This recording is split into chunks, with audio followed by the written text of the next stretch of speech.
അള്ളാഹു നമ്മുടെ കൂടെയുണ്ട്. വിളിച്ചാൽ വിളി കേൾക്കുന്ന ആ സ്ഥാനത്ത് തന്നെ അള്ളാഹു സുബ്ഹാനഹു വ തആലയുണ്ട്. പിന്നെ എന്തിനാണ് കണ്ണൂർ ജില്ലയിലും കോഴിക്കോട് ജില്ലയിലും കാസർഗോഡ് ജില്ലയിലും അതുപോലെ തിരുവനന്തപുരത്തു നിന്നും കൊല്ലത്തു നിന്നുമെല്ലാം സങ്കടങ്ങൾ പറയാനും വിഷമങ്ങൾ തീരാനും മമ്പുറത്തേക്ക് വണ്ടി കയറി വരേണ്ട ആവശ്യം എന്താണ്?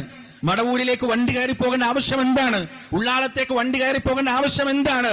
പുണ്യം പ്രതീക്ഷിച്ചുകൊണ്ട് തീർത്ഥാടനം നടത്താനുള്ള 3 സ്ഥലങ്ങൾ മാത്രമേ പരിശുദ്ധ ഇസ്ലാം പഠിപ്പിച്ചിട്ടുള്ളൂ.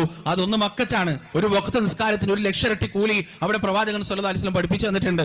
ഒന്ന് മദീനത്താണ്, മസ്ജിദ് നബവിയിലാണ്. ഒരു വഖ്ത് നമസ്കാരത്തിൽ 1000 ഇരട്ടി കൂലി റസൂലുള്ളാഹി സ്വല്ലല്ലാഹു അലൈഹി വസല്ലം പഠിപ്പിച്ചു തന്നിട്ടുണ്ട്. ഒന്ന് ബൈത്തുൽ മുഖദ്ദസാണ്, മസ്ജിദുൽ അഖ്സയാണ്. ഇതല്ലാത്ത ഒരു സ്ഥലത്തും റസൂലുള്ളാഹി സ്വല്ലല്ലാഹു അലൈഹി വസല്ലം പുണ്യം പ്രതീക്ഷിച്ചുള്ള ഒരു യാത്ര പറഞ്ഞു തന്നിട്ടില്ല. അതുകൊണ്ട് നമ്മുടെ നാടിന്റെ 4 മൂലകളിൽ നിന്നും ഈ പറയുന്ന മമ്പുറത്തേക്കും ഈ പറയുന്ന മടവൂരിലേക്കും ഈ പറയുന്ന ഉള്ളാളത്തേക്കും എല്ലാം വരുന്നത് എന്താണ്? വെറുതെ പണം നഷ്ടം, അധ്വാനം നഷ്ടം, ഊർജം നഷ്ടം എന്നല്ലാതെ അതിന്റെ അപ്പുറത്തേക്ക്